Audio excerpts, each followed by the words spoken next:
much for joining us back here at the Mental Health Bar. I'm joined this week with wonderful guest Samantha Davage. Samantha is an old friend of mine from school, from sixth form back in England, but now you live in Sweden, Samantha, and we're really, really lucky to have you here. Thank you for joining us. Thank you very much. And it is good to be here. And I've asked, Samantha's got a very unique perspective compared with my own. Samantha has spent a lot of time as a missionary in the church and now as a theologian. Why do I say that weird? You say it properly. Theologue in Swedish. Is it? A theologian. Theologian, that's it. Theologian. You're learning. And I've brought Samantha on today and we're going to talk about how religion can help mental health, what it can have mental health. It's a very unique aspect because I think I spoke to you just before this, Samantha, about how I had made jokes about religion and religion can be a negative force, and I've focused a lot on that. What would you say? How could it be a positive force? That's what I brought you on today to talk about. So what would you say? Lovely. How can it be a positive force for our mental health? I think that's an interesting. It's very subjective. Yes, absolutely. Of how religion can be, because it depends on every person's individual situation, and definitely some people, as you say, have had a negative experience, but then some people it becomes very positive. And definitely for myself and my life, even from very early on, it's something that I kind of ran to. It's something that I needed and became my coping, part of my story of coping. So that it helps people cope and can give people and something to, I don't know, I would just say it's a tool. It can give people tools to go throughout their day. Like, whereas I would use my faith, but also counseling and also the psychology books and things like that. I use them together. I don't use one but other people would use maybe their ways of, they would rather go to church than maybe go to a counselor, and they might get exactly what they need there, which is kind of interesting. I need both because I'm just so screwed up. So It's so screwed up. I don't think that's true. But I don't think that's a bad thing to have multiple aspects to it. So we should talk a bit about you first before we get into this a bit more. Do you want to tell about your journey? Obviously, I know you from school. When my memory of you is you playing songs on a guitar in front of everyone. And obviously, you've been a singer and missionary and all of these things. So tell us about yourself a bit, Samantha. Yes, I'll do my best to do the short and sweet version. But yes, I grew up in a I grew up in a non-Christian home, but I had my dad's parents were Christian, so I had that from my grandparents. So it wasn't something that I was used to, going to church every week or things like that. As growing up, my parents got divorced when I was 4, and then my mum and my stepdad got divorced when I was 13 or 12 even. And for me, we'd also moved countries. So I lived in Canada at that point from Germany, but I'm British, so do that math. So there's been a lot of happenings in my life up until that point. And then when I was 12, it was actually my dad who came to visit us. And he visited us from England. And he had experienced God in his life in a big way, because he had his back healed, like miraculously healed, Wow. which is really cool. He has a really cool story about that. And anyway, he came and he told us all about God and Jesus, whom I kind of knew. I had like the childlike faith. I used to pray every single night. But one of my favorite memories is me praying, like, and Jesus, thank you, Jesus, for no, Lord, bless everybody in the whole wide world except for this person. So there's always one person. I didn't like him. But so I'm really sad. poor dude. I don't know how he's living today, but that was before. Anyway, my dad came and he showed us loads of videos, and one of the videos that we saw, this was a VHS, was called the Jesus film. And at the end of the Jesus film, it asks you, do you want to like live your life for Jesus? And I was like, yeah, I do. So I prayed a prayer, but Right.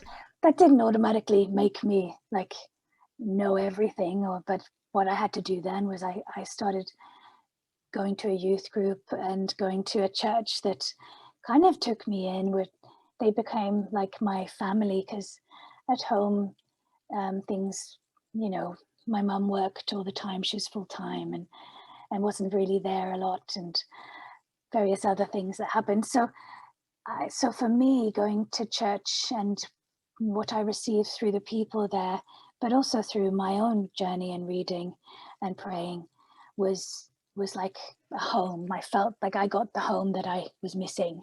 Yeah.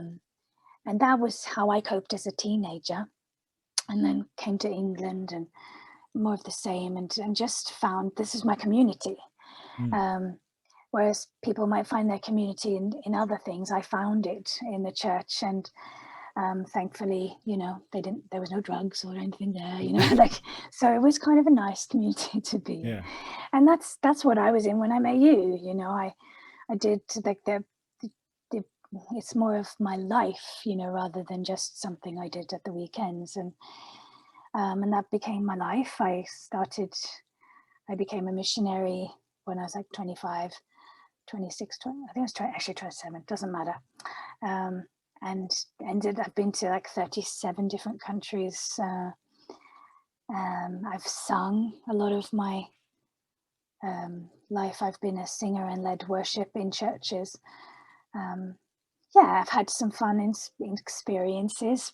Some would say supernatural as well, Yeah. which, are interesting. And now I'm living in Sweden, married to a Bible scholar for nearly 2 years now. Oh. I have 2 stepsons, and I'm on my 3rd year studying theology myself. So it's like I did it the other way around. Instead of learning all, the mind and the study first and then going out, I did it first, and now I'm like putting it together, piecing my experiences together in the theory. So well, that's probably a better way around of doing it, isn't it? That way, because if you've got your own experience of it, it stops you from, when you learn something and then go and experience it, you probably try to fit the experiences into the learning, whereas now you can take the learning and apply it to different parts of your experience. Probably a better way around. Exactly. Yeah, it's pretty cool. And when you study full-time as a 39-year-old, I get full marks. It's great. it's very different. Exactly. I thought you were good. Sorry. No, I was all right. I just didn't know. I just didn't know I was smart. Well, I think that I always think that we do it the wrong way around with schools. I think you should go to school later, enjoy your childhood, and then go to school later. I think that I think you should at least get to a point where you can appreciate the education rather than having it learn the basics, go away a bit, then come back. Because I just like, we were talking about this before, weren't we? That we'd go back and there's so many things you'd say, like just exercise a bit. Go back. Sugar is not good. Like how many times did someone say don't eat sugar, and you're like ha ha ha ha, and then one day in your 30s you're like, I really shouldn't eat sugar. It's really not good for me. Why didn't any wait? They did tell me.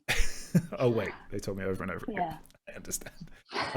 But yeah, going back to it. So you've had a recent. So we talk about singing, and another reason I wanted to bring you on was not just about the religion. We want to talk about that, but you're a singer, and you recently had surgery on your throat, which has led to a stalling of your career. Hopefully, not a permanent one. Do you want to? If you, I could describe it. Can you describe it? Or you tell me, because obviously at the moment our listeners and our viewers will be able to tell that your voice is going. Do you want to describe what happened? Sure. Yes, I had to get my thyroid removed, and that this happened in December. And obviously, when you do that, they give you all like the, what's the word? These are the dangers, but they're Yeah. really, really small. Excuse me. And one is that they could hit your vocal cords, and they just like, it's gonna be fine. We've operated on opera singers before, and they've been great. So I'm just like, okay, great. And yeah, I ended up having my thyroid removed, and the next day I had actually looked at my journal online, because here in Sweden they write all their notes down from the operation and everything, and you have access to it straight away. Oh And wow. I mean, I read that like it's my daily reading. I love going in, and because in looking, I'm just so nosy. And I read like potential vocal cord damage on the left vocal cord, and I was like, and I messaged my husband, and I was like, I hope this means potential and not actual. But the next day, the doctor came in, and he said he was like super sad, and I think relieved to know that I'd already found out myself. But yeah, I ended up having to say, there, poor doctor, I'm sorry that you didn't do a perfect job. He felt like he wanted to quit when he told me that he had failed. So anyway, I got a nerve damage to my left vocal cord, and there's potential that it's permanent. So he thinks it is. And for a singer who's been doing that literally all my life, like has been about singing, it's been hard to really kind of process, and I'm still processing it. Yeah, you're still. So how are you feeling about it right now? You don't mind me asking. Depends on the day. But I mean, for example, last weekend, a friend had messaged me saying, hey, can you come and lead worship at our church in August for our church weekend? It would have been a whole weekend. And just for me, that put me into a little bit of a spiral for like a day because, okay, and now I have to tell somebody again, this is what happened, and it's really sad. And especially when your identity has been involved around what you've been doing a lot, even though I've always said my identity isn't in that, like I'm okay if I don't have it, but now I have to like live that. Okay, am I okay if I don't have it? So yeah, right now I just have to accept it and just say, okay, this is how it is, and I have to be okay with it. It's not like I can dwell on it, but I am aware that I do need to grieve what I have lost, just for my mental health, which is hard for me because I don't like to live in pain. I don't like to have, I don't like to be sad. I just want to be happy all the time. Yeah. But Wouldn't you? well, yeah. I think we all. I think that's our ideal state of living is in permanent happiness. But as you say, you do need to. If with it, you've needed to grieve. Yeah. What's the process that you're going with that? Are you? We'll come back to religion. Is religion helping, or have you got your own way of doing this? Oh, this is interesting. Yes. I had, because what I'm studying right now, we actually just studied religion, human kind of beteendevetenskap, really. So how, it's like, I don't know the English one, but religion psychology and how people are, how humans are. So I just literally studied that, and we had to do an interview with people who have dealt with crisis. And I interviewed a lady whose 13-year-old daughter had a skiing accident and died literally 2 years ago. And this lady she's a lovely, lovely lady. And without going into too many details, what I noticed was that her way of coping with that was she just allowed herself to be enveloped by the church, by the family, and say, like, I need you. and she went to meetings when you could. Obviously, this is pre-COVID. She went to meetings. She got herself there. She's a worship leader too, so she was leading worship. And for her, that was she kind of went to God, and she was like, God, I need you, which isn't it. And for me, I explained to you before that I had gone through many divorces as a kid. You know, there was more. There's been 3 growing up. So it's like I had this. I had what's the psychological word? But my growing up was not as secure. It's like an insecure. I was unattached kind of thing. So for me, what I automatically want to do now is to run away from God. You know, I'm just like, you know, this was not fair. How can I shut you out? Like I don't deny that God is there, because God is such a part of my life and in my faith, and I've experienced God so much. But what I tend to do is I try and just ignore God, and be like, you know, I play Mario Kart on my phone, or, you know, I try and watch too much Netflix. So I mean, that's the other bad coping mechanisms that you can do. Sometimes are good, sometimes not so good. But at the same time, I know that I need more too. So instead of going to God, what I will do is I will let God come to me through other people, and they can be the ones to kind of keep me, you know, stood up right, you know. I mean, I think that's just an interesting thing about personality and how people have grown up. This lady who I was talking to and I interviewed, she grew up in a very secure family. Mum and dad still together. They loved each other, like very family. So I find that just really interesting. Yeah. Just the dynamics, even though I've had my experience with God since I was 12. And essentially what I did when I was 12 is I went to God. But then now I'm kind of doing the opposite, but I'm not going. I'm still surrounded. And that has a lot to do with my experience and what I know, and my faith in that respect of who God is, that I can't, but I can still have questions. My husband, he has this saying about like worshiping God in his presence and in his absence. So it's the absence that we don't tend to talk about, because we can experience his absence, even though we know that God kind of always is there because he's God. But we can experience the absence, and that's legit. And that's what the Israelites also experienced. You can read it in the Psalms, like, where are you?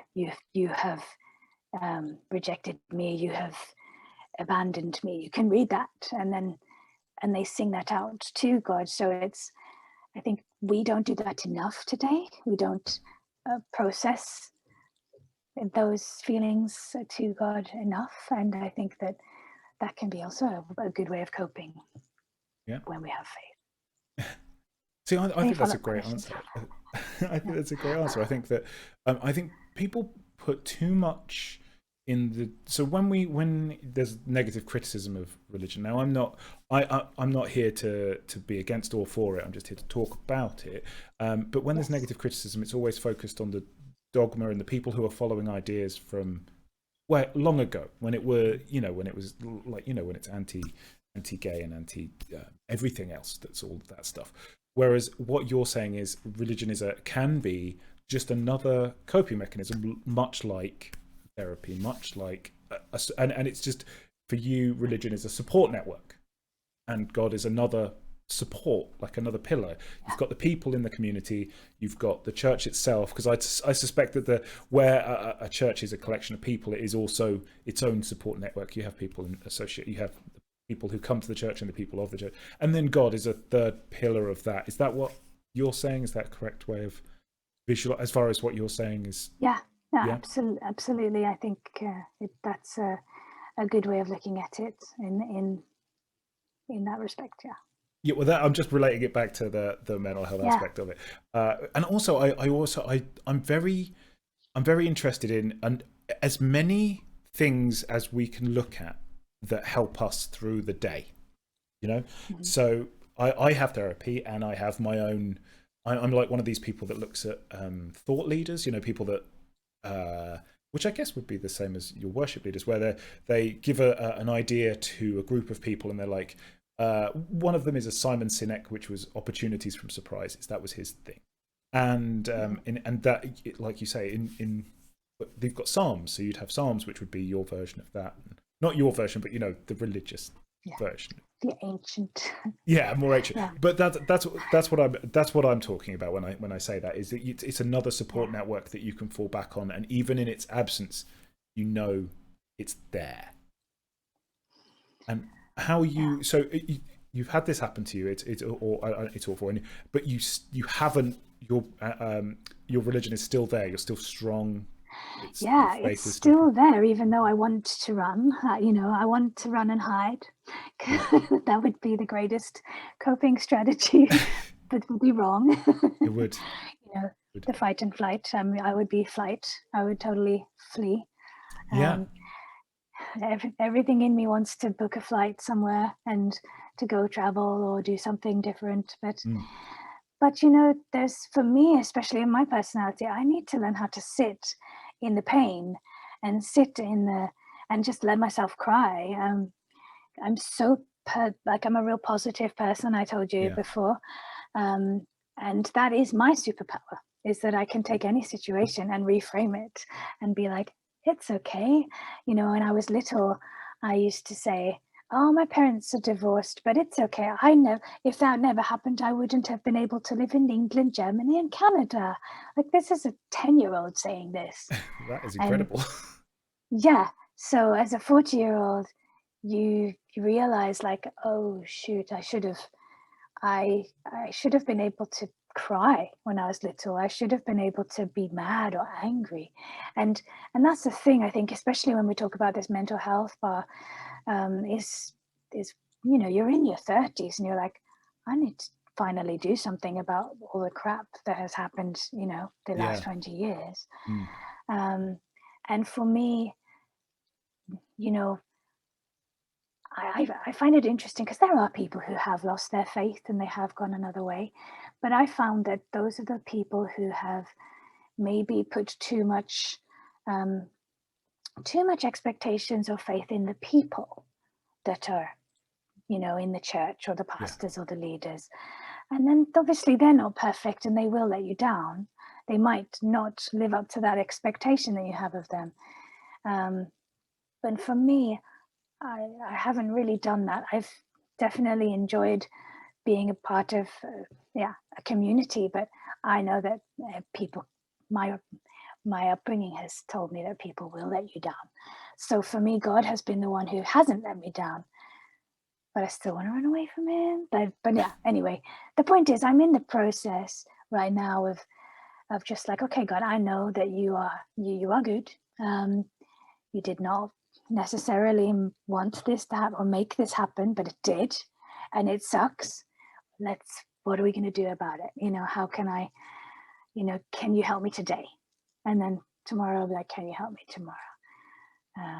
So yeah, I wish I had a better, more more Christian, more like I did the right thing answer, but because I'm in this process, you get the real Sam. No, I think that's a very good way. I think that's the best way I've seen someone say about it. Because what you're saying is not have blind faith. That's not what you're saying, which a lot of people, which I would have expected from you, as someone who's been a missionary, have blind faith. That's not what you're saying. And that's always been my thing with religion, is having infinite faith in something that perhaps doesn't warrant it. Whereas what you're saying is what you get from religion is what you expect from it, rather than putting an over the top expectation of it and not getting it back. So it's the same with therapy, and I'm only comparing it Yeah, because that's my experience. You it's great. get what out of therapy, what you put into it. You Yeah, get so what you true, want. so true. Yeah. And I think that people with religion, it's It's another thing that people use, and when people use it in a negative way, you know, when they use it to oppress someone or repress someone, they're again putting an over-the-top expectation on it when it's all a personal journey and a personal agenda. Yeah. See, so you're I was about to say super religious person, but that's just because that's from my. But as a more super religious, yeah, super Jesus. Yeah. No, but as a religious person, I would have expected you to come here and say, put over it is an overwhelmingly positive experience, and where what you're saying is, you need to make sure that you are keeping your expectations realistic. And that's what you get back. And that's great. Yeah. I mean, I love Jesus. I'm just don't want to hang out with him super much right now, but I will. You know, like I know that's there. I just, you know. Well, should I tell you something that? So I was talking to someone who was in recovery as an alcoholic, and they said that one of the hardest things to learn in their recovery. So I'm not relating alcoholism to religion. That's not what this, before you get worried. No. I so what they said was that when they started coming out of alcoholism, they expected it to be all sunshines and rainbows. They expected to stop drinking and then a month later to just be happy. That's what movies had said. Yeah. And they spoke to their sponsor. I know, but they'd spoken to their sponsor and they said, "When do I have that revelation?" Which is what I think it's another expectation I think people would put on religion. Yeah. When do I have that? And they said, "No. You're always going to feel bad. You're always going to feel bad. People feel bad. What you were doing with alcohol was numbing yourself, and now you have to feel everything." And that's what you're saying with religion is you can't use it to numb yourself. You use it to feel everything. So I think and you can do both. You can use it to numb yourself if you want to. I mean, people are amazing, you know. You can like, that's where you get the overly religious person who never wants to feel anything and just goes, it's the Ned Flanders, you know. He's like totally that person who's numbing themselves and not feeling real. Like there's that one episode in the Simpsons when he just bursts, when he just gets really angry, and it's like, we need to do that sometimes. We need to allow ourselves to burst and get angry, even though we have a faith, even though we believe in God who can heal, who loves us. Because like you say, I mean, and I actually agree with you that likening the recovery, the 7-step system, for alcoholics, it's very, it makes a lot of sense. And I see with the life of faith is that every day you're making choices, and every day you are choosing to say no to this and say yes to this. And I think that it's important to be real. And unfortunately, some people are fake, even in the religious people. I mean, you've met them. I was that when I was younger, because I was, normal human being who was only super positive. And I mean, it's taken God and other people a long time to break that wall. And I think that in the terms of mental health, for me, it was God kind of coming in and showing me where God was in those moments where I felt abandoned, where I felt rejected. So it's allowing God to say, I was there, even though you didn't feel it. I was there. And that, for me, created a new groove in my brain to say, okay, I can make different choices next time when I have this feeling, or when I feel triggered, or that sort of thing. So that has been also my one way of using religion to cope, is by God coming into the hurt and the pain and kind of healing it from the inside out. But God does that.